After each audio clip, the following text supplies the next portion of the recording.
Good morning, Patriots, or whatever time it is for you there. If it's afternoon or evening, I'm sending you great energy and love.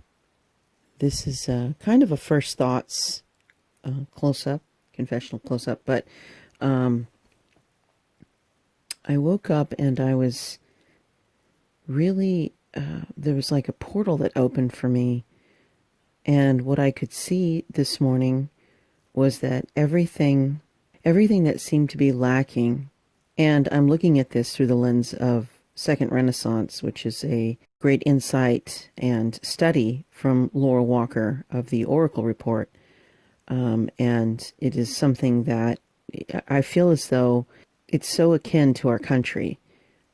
because our country really was the dream of our ancestors come true and realized and manifested. And as the mental equivalents of those who had realized and initially brought to fruition the state of America and all of the travails and the suffering and the hard-won liberties that were created and put into action, what we see is as the mental equivalents of those who reside in the United States of America continues to expand and grow and become more of a funded faith through action and proof, what we have is an ever-expanding manifestation of the original idea of what America was intended to be, not just through our forefathers, but through those who had the vision to have something that more closely was demonstrative of the freedom that we were created out of. And so, as we see that mental equivalence through history of just our country and how it has become more profoundly linked to that, what we have also seen is a juxtaposition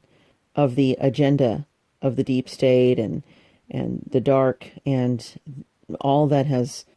continued to attempt to thwart human sovereignty and the free will by way of pretense and lies and hidden agenda about our worth and who we are and what we are here to do and how we are here to reflect the love of God to each other. And as we watch that and we watch the sort of teeter-totter, at the fulcrum, of course, is always our choice.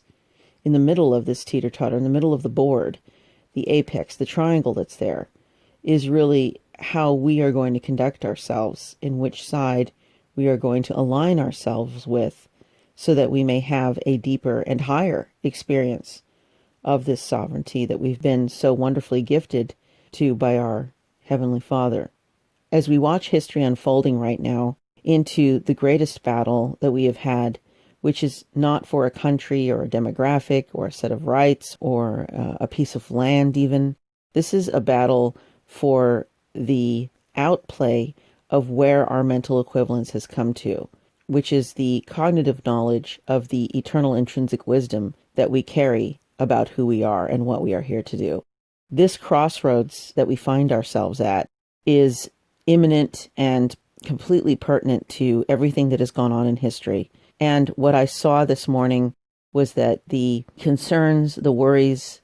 the doubts that we might have about how we will come through this, how we will get through this, was quite enlightening to me this morning, because it appeared to me as the portal of what can be created and what it is that actually is foisting itself forward to be seen as the training for what it is that we can do about what it is that we say we want, and sometimes the way that we say we want it through the avenue of complaining, the avenue of worry, the avenue of the reflection of that which has scared us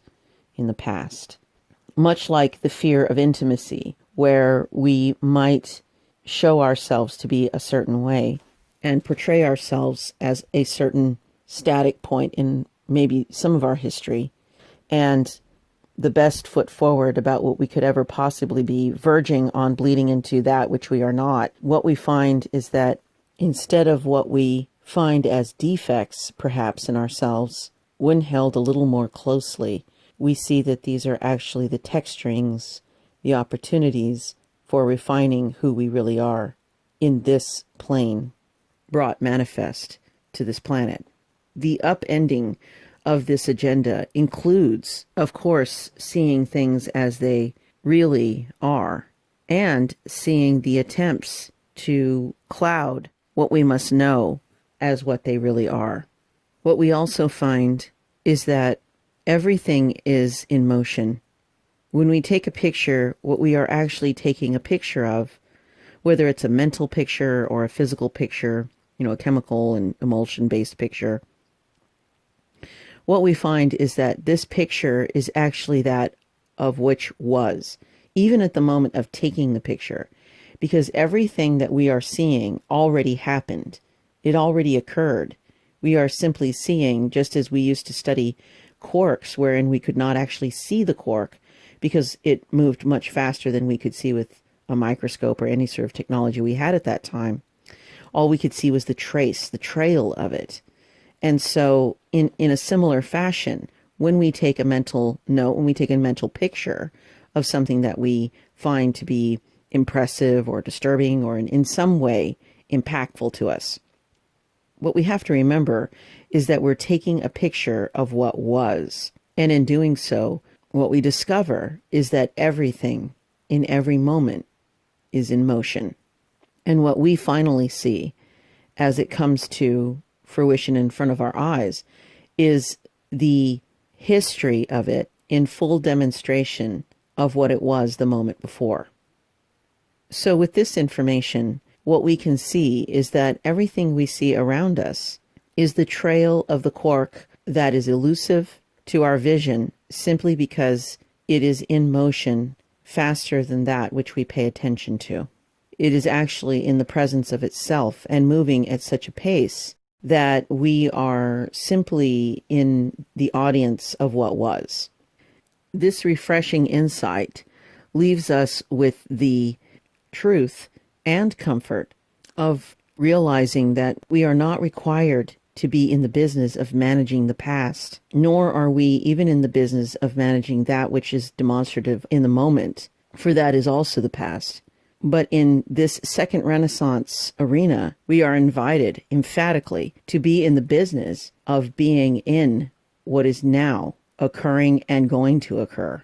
And the reason I say this is because truly, as Laura Walker so eloquently states in her last couple of Oracle reports, as soon as we are thinking things, I don't even know if we are manifesting them. I think we are simply picking up on the signal of our own mental equivalents of how the manifestation of the dreams that we have had are now so ready to occur. They are seemingly almost manifesting and occurring simultaneous to our realization that we even have those dreams.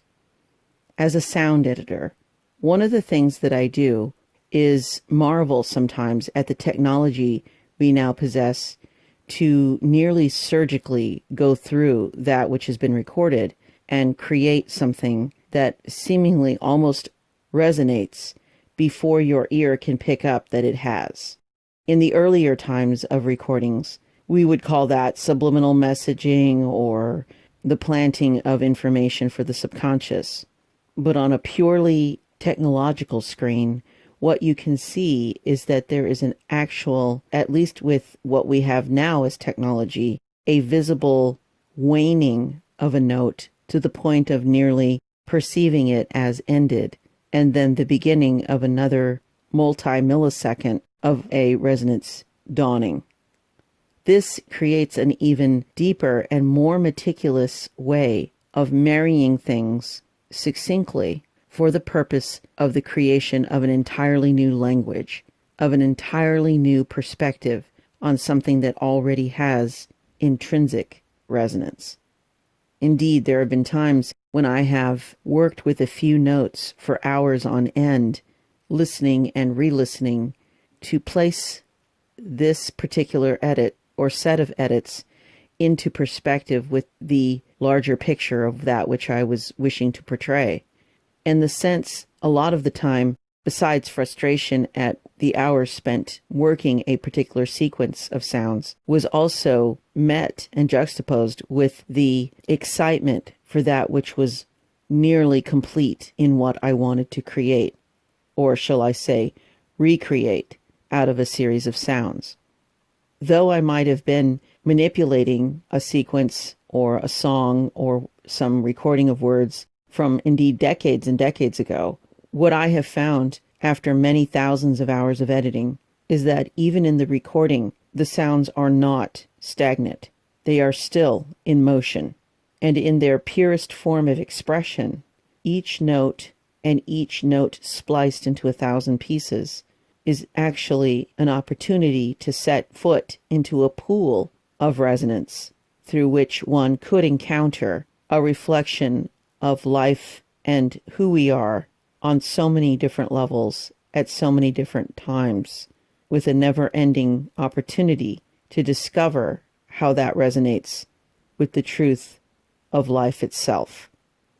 In this information, what I have seen over and over again, even in the most frustrating of technological issues, is that I was not being kept from the splendor of what could be created. I was simply experiencing every moment leading to it. And if the things that we are experiencing in our lives as we move towards the driven end that we think we want or think that we are destined for, there hasn't been a better time to realize that whatever we could imagine for ourselves is far smaller than that which we are capable of and that we are now being invited to have. And that these moments of difficulty in the editing process in life that we find ourselves in every day to dispel those things that are simply untrue, to discard those things that do not serve us, and to thank those things that did serve us but are now to be released. We have been prepared, and we can continue to prepare ourselves for that which is greater than we could even know, by way of knowing that and being open to the demonstration of what life is, not the trail of what life has been. I think in this way we also realize that as we see the teeter-totter and the fulcrum and the board that goes across, what we find is that we are on either end of the teeter-totter, that we are being invited to realize where we are on this spectrum of weight balances, and therefore able to fully see the depth and impact of our free will as the fulcrum. Of all of the ways that we have been taught about God's omniscience and the fact that He has created everything, it is sometimes surprising that some will claim otherwise. The creation of life, the enactment of life, and the gift of life is from our Heavenly Father indeed, and our free will as well. It is a lovely thing now that we are being invited to move fully into this house of mansions that we have been told about, shown, and that we know on a gut level in our heart exists. And this complete moving into that which is the speed of the quark and beyond, and the unfettering of ourselves, of that which did not serve us or served us but no longer does from the past, is such a beautiful union of how we were designed, how we were invited, and how the choice of us was ours all along.